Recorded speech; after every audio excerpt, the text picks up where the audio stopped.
Hello. Okay. सो आज हम start करने वाले हैं Newton third law of motion. Newton third law of motion क्या कहता है, सिंपल लैंग्वेज में समझिएगा। जैसे अगर अपन क्या करते हैं किसी एक बॉडी पर, जैसे यहाँ पर एक कोई बॉडी रखी हुई है, इस बॉडी पर आपने कोई फोर्स लगाया 1 न्यूटन का, ठीक है। तो ये बॉडी भी रिटर्न में ही 1 न्यूटन का एक फोर्स लगाते हैं। मतलब हमने किसी पर फोर्स लगाया, वो वापस फोर्स लगा रहा है। मतलब एक जगह तो क्या हो रहा है, एक्शन।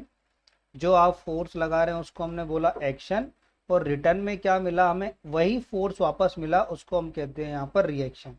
तो एक्शन और रिएक्शन दोनों पैरामीटर यहाँ पर एक साथ होते हैं।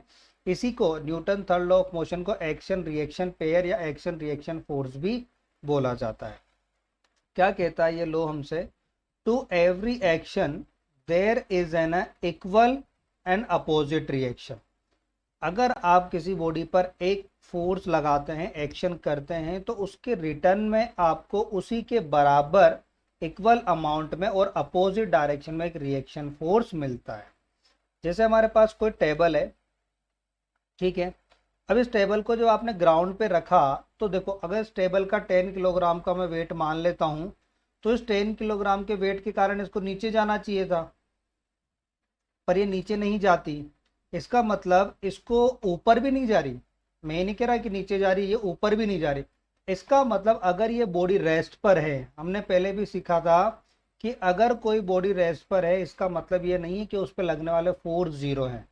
इसका मतलब ये है कि उस पर जितने भी फोर्स लग रहे हैं वो सब एक दूसरे को बैलेंस कर रहे हैं। तो इसका एक फोर्स जो कि नीचे की साइड लग रहा है एम जी, उसको बैलेंस कर रहा है कौन, जिस ग्राउंड पर इसको रखा हुआ है ना, वो ग्राउंड भी उसके अपवर्ड डायरेक्शन में एक नॉर्मल, इसको बोला जाता है नॉर्मल फोर्स। मतलब उसको बैलेंस करने के लिए एक अपोजिट डायरेक्शन में एक फोर्स लग रहा है, ठीक है।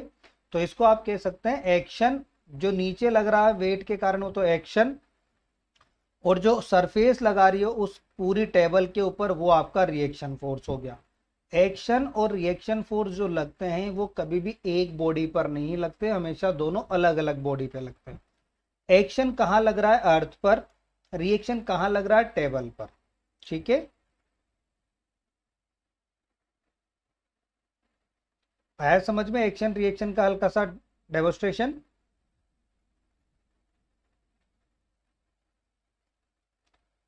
नेक्स्ट देखते हैं, एक एग्जांपल देखते हैं एक्शन और रिएक्शन का। जैसे अपन किसी बॉल को वॉल पर फेंकते हैं, तो बॉल और वॉल पर जाकर, बॉल क्या करती है, वॉल पर जाकर हिट करती है। तो इस फोर्स को तो क्या कहा आपने, force of a action.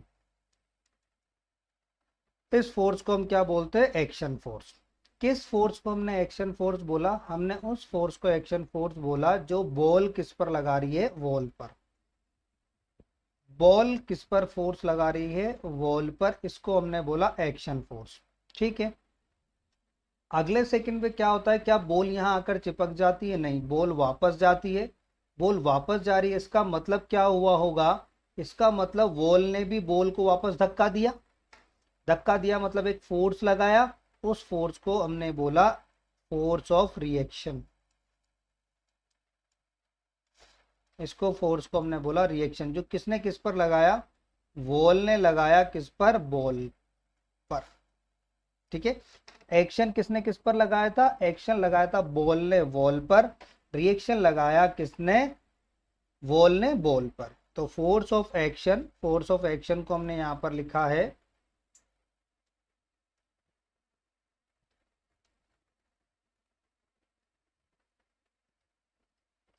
Force of action को हमने यहां पर लिखा है force exerted by the ball on the wall.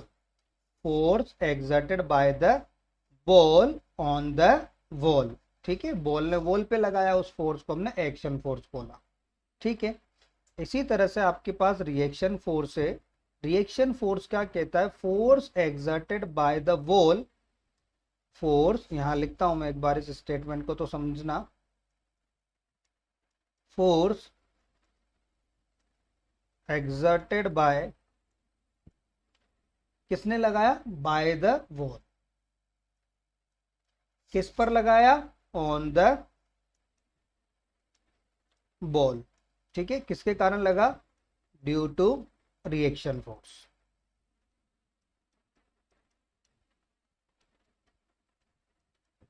ठीक है। और इस रिएक्शन फोर्स के कारण क्या होता है, बॉल बाउंस होकर वापस आ जाती है। इसी सरफेस को अगर हम ये वॉल की जगह अगर अपन यहाँ पर ग्राउंड पर कोई सरफेस मान लें, तब भी यही रिएक्शन होती है हमारे पास। क्या होगा, जैसे किसी बॉल को या किसी भी ऑब्जेक्ट को आपने इस पर ड्रॉप किया, तो ये हल्का सा, अगर वेट पर भी फर्क पड़ता है कि किस साइड से गिरा रहे हो, छोटी बॉल है, बड़ी बॉल है, या कोई स्टोन है, तो स्टोन कम जंप करेगा, लेकिन जो बॉल होगी वो ज्यादा जंप करती, तो अच्छे से नजर आ जाती है कि यहाँ पर रिएक्शन फोर्स लग रहा है यहाँ पर। लेकिन रिएक्शन फोर्स हर केस में लगता है, चाहे आप कोई स्टोन को भी गिराते हैं तो स्टोन पे भी रिएक्शन फोर्स लगता है, लेकिन उस पर जो फोर्स का अमाउंट होता है और उस बॉडी का मास होता है, वो इस तरह का लिमिट बनाता है कि वो ज्यादा जंप नहीं कर पाता। ठीक है, जैसे एक एग्जांपल है, हमेशा याद रखना, कई बार पूछा जाएगा, दो स्प्रिंग बैलेंस को अगर आपने हैंग कर कर खींचा, एक स्प्रिंग बैलेंस को खींचो आप बस, तो जो रीडिंग पहली वाली स्प्रिंग बैलेंस बताएगी वही रीडिंग दूसरी वाली स्प्रिंग बैलेंस। आपने इधर 20 न्यूटन का फोर्स लगाया, तो ये स्प्रिंग भी इधर कितने न्यूटन का फोर्स लगाएगी, 20 न्यूटन का। देखो एफ ऑफ एक्शन कितना आ रहा है, 20 न्यूटन। तो इस डायरेक्शन में जो फोर्स लगा 20 न्यूटन, उसको तो किसने मेजर कर लिया, इस स्प्रिंग बैलेंस ने।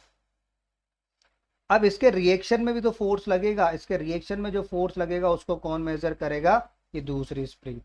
तो इस पर भी कितना फोर्स लग गया, 20 न्यूटन का फोर्स लग गया। ठीक है, the two spring balance A and B joined by a hook as shown in a figure. The other end of the spring balance B is attached to the hook, rigid fixed at a rigid wall. Rigid wall का मतलब क्या है, ये move नहीं करेगी, इसमें कोई reaction कोई कुछ नहीं करना हमें, बस रिजिड मतलब बिल्कुल फिक्स वॉल है यहाँ पर। इसके कारण कोई रिएक्शन आपको नहीं करनी है कि इसका मोलिकुलर फोर्स होगा या थोड़ा सा ये हिल जाएगी, नहीं, कुछ नहीं।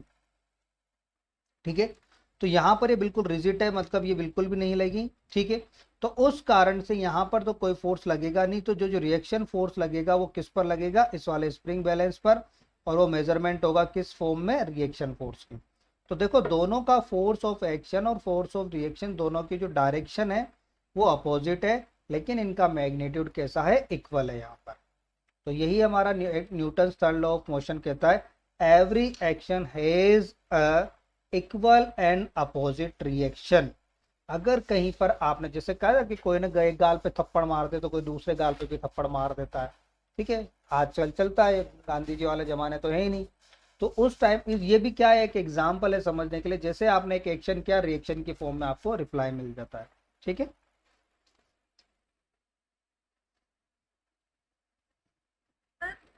एक्शन एक्शन और रिएक्शन तो एक्शन जो कोई भी एक्सटर्नल बॉडी जो भी एक्शन लगा, जैसे बॉल थी हमारे पास, तो बॉल को आपने फेंका होगा तभी तो एक्शन किया उसने, बॉल को फेंका हमने, बॉल को थ्रो किया, तो कोई भी एक्सटर्नल बॉडी कोई फोर्स लगाएगी इस पे, चाहे आप लगाएं, चाहे कोई मशीन से आप इसको फेंके, चाहे बेट ने मारा हो, लेकिन इस पर एक फोर्स लग गया, वो फोर्स आपका क्या कहलाएगा, एक्शन फोर्स कहलाएगा।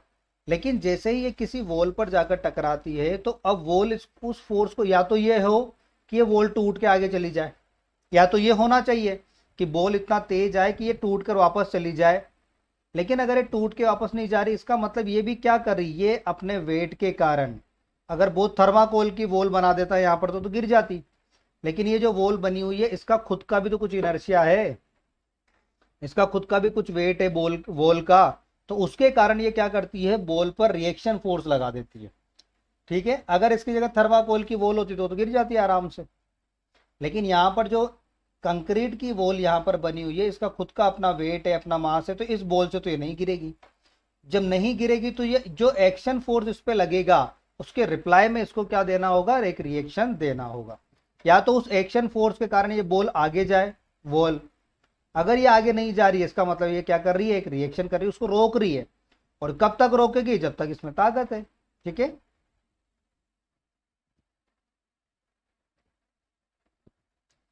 ये जो हमने स्प्रिंग बैलेंस का एग्जांपल पढ़ा, देखो, the other end of the spring balance is pulled bye a left. ठीक है, जो कि पीछे हमने देखा कि इस स्प्रिंग बैलेंस पर क्या कर रहे थे, हम इस लेफ्ट साइड से यहाँ से अपन इसको पुल कर रहे थे। ठीक है, जब आप इसको पुल कर रहे हैं तो क्या होगा, both the balance shows the same reading 20 Newton for the force. तो जिस फोर्स से आपने उसको अप्लाई किया है, जो फोर्स आप उस पर लगा रहे हैं, वो रीडिंग दोनों स्प्रिंग बैलेंस पर सेम अमाउंट की आ रही है। क्यों आ रही है? The pulled balance capital A exert a force of 20 newton on a balance B. A के कारण, जैसे जो स्प्रिंग यहां पर बनी हुई थी, इस बैलेंस, इस पर आपने एक फोर्स लगाया, कितना? 20 न्यूटन का। तो इस डायरेक्शन में फोर्स लगाना, हमारी स्प्रिंग क्या चाहती है? आप स्प्रिंग को अगर स्ट्रेच करने की कोशिश करते हो तो वो स्प्रिंग का खुद का भी अपना एक स्प्रिंग कांस्टेंट होता है, उस पर भी डिपेंड करता है कि ये कितना ज़्यादा खींच सकती है, तो वो वापस उस कंडीशन में जाने की कोशिश करती है। तो ये फोर्स आपने जो इस डायरेक्शन में लगाया है, इसके रिएक्शन फोर्स दूसरी स्प्रिंग पर आपको देखने को मिल जाएगी कि ये अपोजिट डायरेक्शन में इतना फोर्स लगा रही होगी।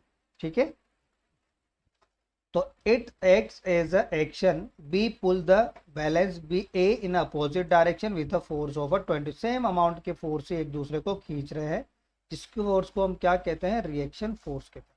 तो ये जो फोर्स लग रहा होगा, ये फोर्स क्या करेगा? यहाँ पर जो स्प्रिंग बैलेंस लगा हुआ है, इसमें डेटा मेंशन करेगा। यहाँ पर 20 न्यूटन की रीडिंग आई, यहाँ 20 न्यूटन की रीडिंग किसके आई, किसके कारण आई? एफ ऑफ एक्शन के कारण। और यहाँ पर 20 न्यूटन की जो रीडिंग आई, वो किसके कारण आई? रिएक्शन फोर्स के कारण। ठीक है, कुछ इंपॉर्टेंट पॉइंट्स यहाँ पर देखिएगा कि अगर मैं ये कह दूं कि नहीं यार ऐसा नहीं हो सकता, रिएक्शन नहीं है, वो तो टकरा कर अपने आप आ रही है, ठीक है, तो ऐसे कौन कौन से काम है जो कि पॉसिबल नहीं हो? अगर हम नेल कटर की बात करें, a nails can not be fix on a suspended wooden block. जैसे यहाँ पर एक वुडन ब्लॉक मैंने लटका दिया, ठीक है, अब यहाँ पर आप नेल लगाना चाहते हो, क्या लगाना चाहते हो? नेल लगाना चाहते हो। तो आप इस पर अगर हैमर मारोगे तो ये फोर्स सीधा चला जाएगा, ये पूरा हैंग किया हुआ है आपने, तो ये क्या हो जाएगा? ये झूले की तरह झूल जाएगा। क्या ये नेल इसमें फिक्स हो जाएगी? नहीं हो पाएगी। ठीक है, ये नेल इसमें तभी फिक्स हो सकती है जब रिटर्न में इसको रिएक्शन फोर्स मिले। अगर आपने एक्शन कर दिया, रिएक्शन नहीं मिला आपको, तो वो इवेंट ही नहीं हुआ। आप क्या चाहते थे? नेल फिक्स हो जाए, पर नेल फिक्स ही नहीं हुई। नेल फिक्स तब हो सकती है जब रिटर्न में आपको रिएक्शन फोर्स मिले। मींस अगर यहाँ पर आप हाथ से पकड़ लेते हैं या किसी सरफेस से इसको रोकते हैं, तब आप इस पर हैमर मारते हैं, तो ये नेल अपने आप फिक्स होती चली जाती है। पहला एग्जांपल, अब paper can not be cut by a seizure of a single blade. हमारे पास जो सीजर होती है,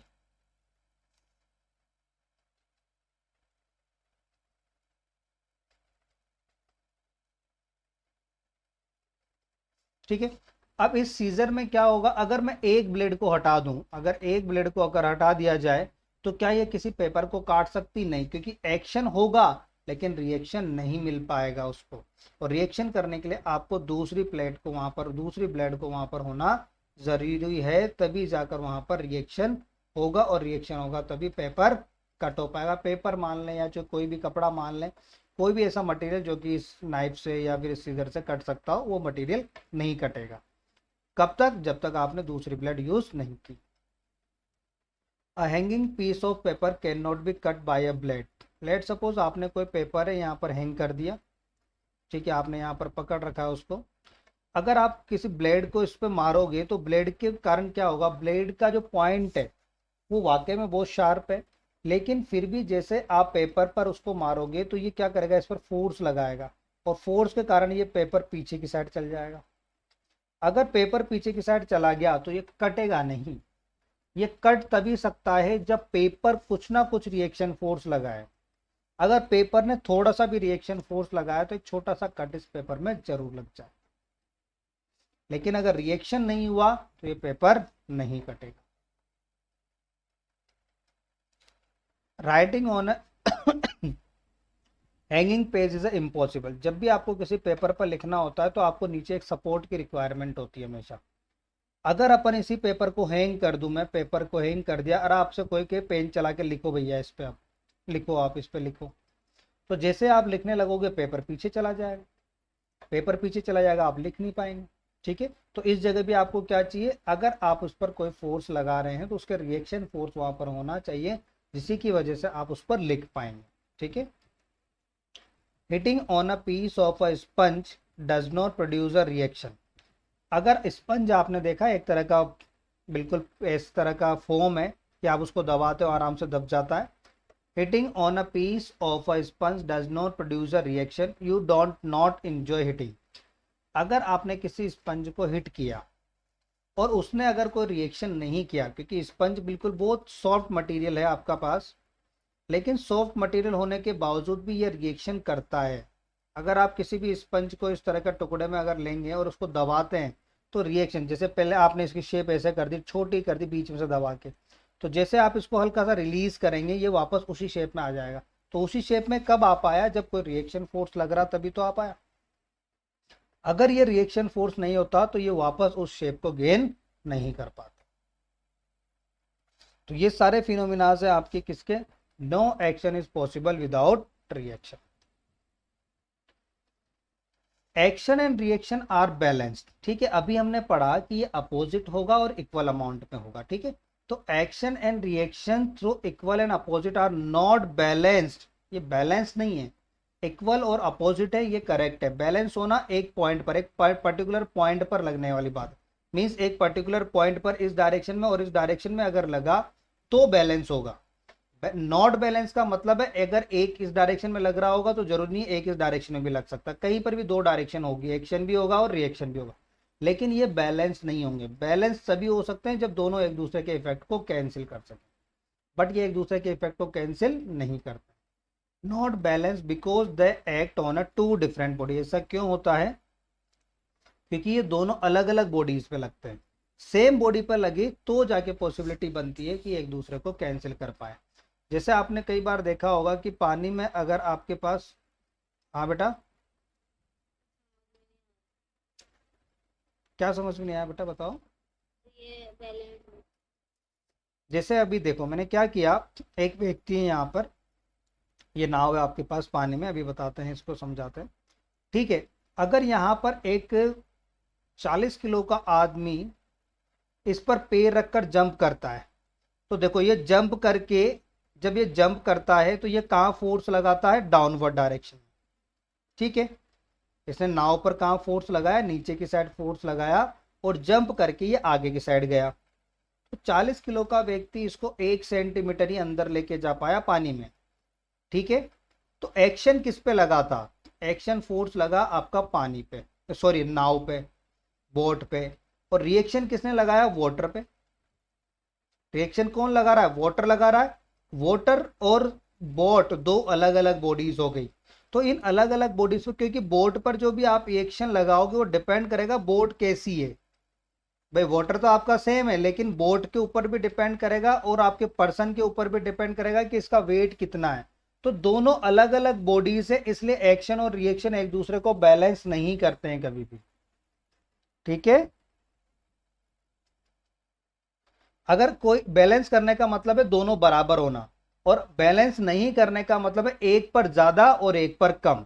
जैसे व्यक्ति ने नीचे धक्का दिया तो लगा हो सकता है उसने 40 न्यूटन का फोर्स लगाया हो, लेकिन वाटर ने जब इसको वापस रिफ्लेक्ट किया तो हो सकता है 20 न्यूटन का ही फोर्स लगाया हो, या ये भी हो सकता है 60 न्यूटन का फोर्स लगाया हो। तो ये दोनों बॉडीज अलग अलग हैं।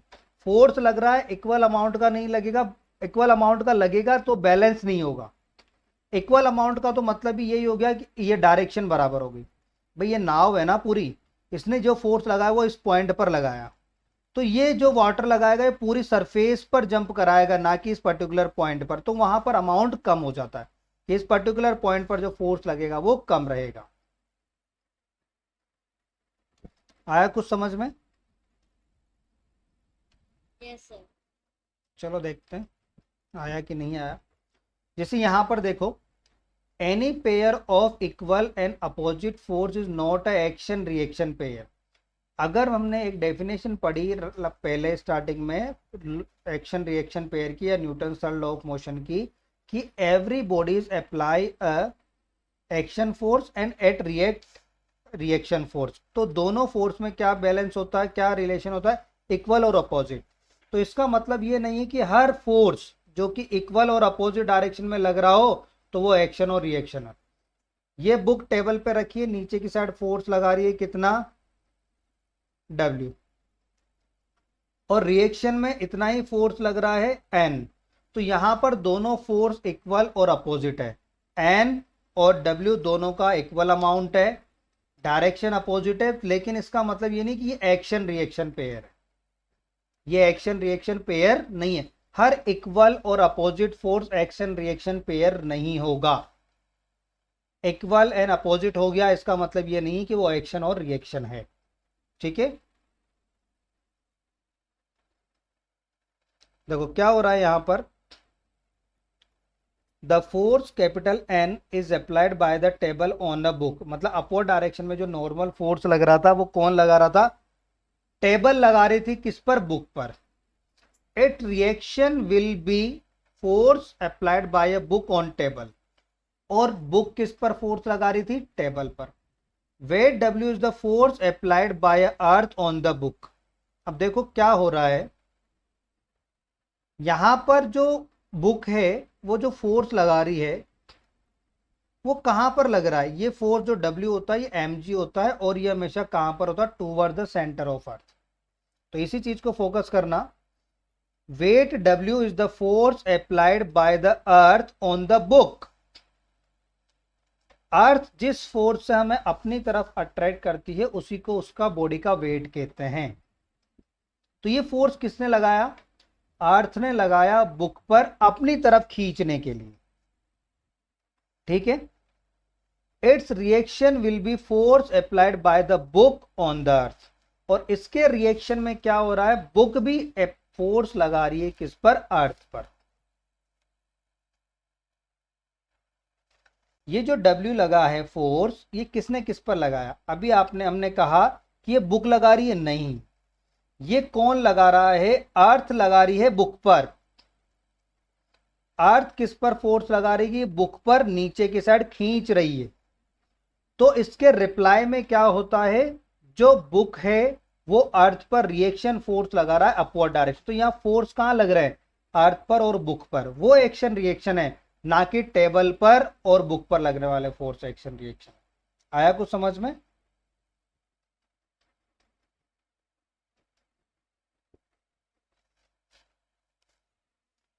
सो all the north and weight normal force, N का मतलब तो है नॉर्मल फोर्स और डब्ल्यू का मतलब है weight, are equal and opposite. यहां पर अपने क्या देखा कि जो फोर्स लगाए जा रहे हैं वो कौन किस पर लगा रहा है, अर्थ लगा रही है बुक पर अपनी तरफ खींचने के लिए, बुक लगा रहा है अर्थ पर अपोजिट डायरेक्शन में। तो अर्थ और बुक का रिलेशन है, लेकिन यहां पर एक फोर्स हमें और मिल रहे थे टेबल पर भी। तो टेबल पर लगने वाले जो फोर्स हैं, नॉर्मल फोर्स और वेट, वो भले ही हमारे इक्वल और अपोजिट हैं, लेकिन ये क्या नहीं है, ये एक्शन रिएक्शन पेयर नहीं है। एक्शन रिएक्शन पेयर तो वो था जो अर्थ बुक पर लगा रही थी और बुक अर्थ पर लगा रहा था। ठीक है,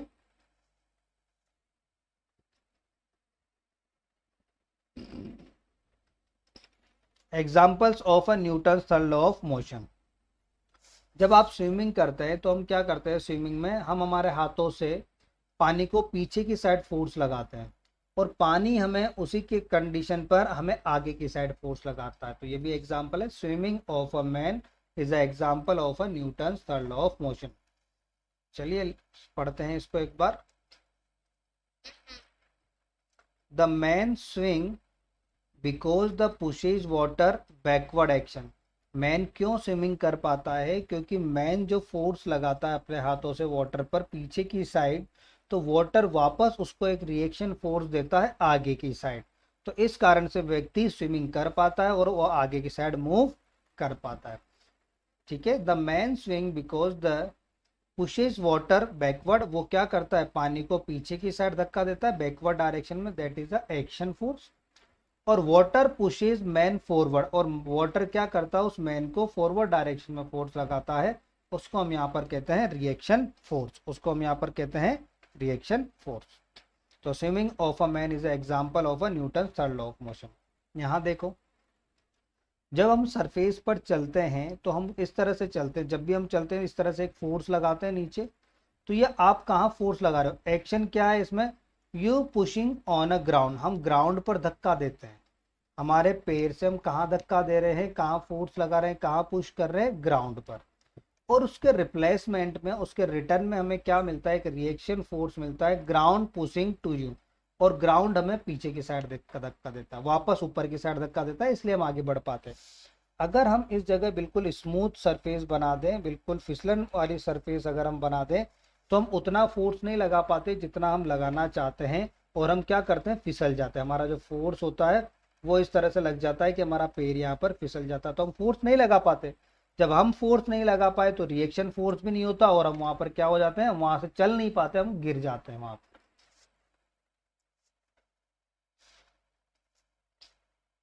रॉकेट लॉन्चिंग देखिए, रॉकेट लॉन्चिंग में भी सेम सिस्टम है। हम जो यहाँ पर पीछे वाले बर्नर होते हैं, इसके यहाँ पर हर एक में फ्यूल अवेलेबल होता है, ठीक है।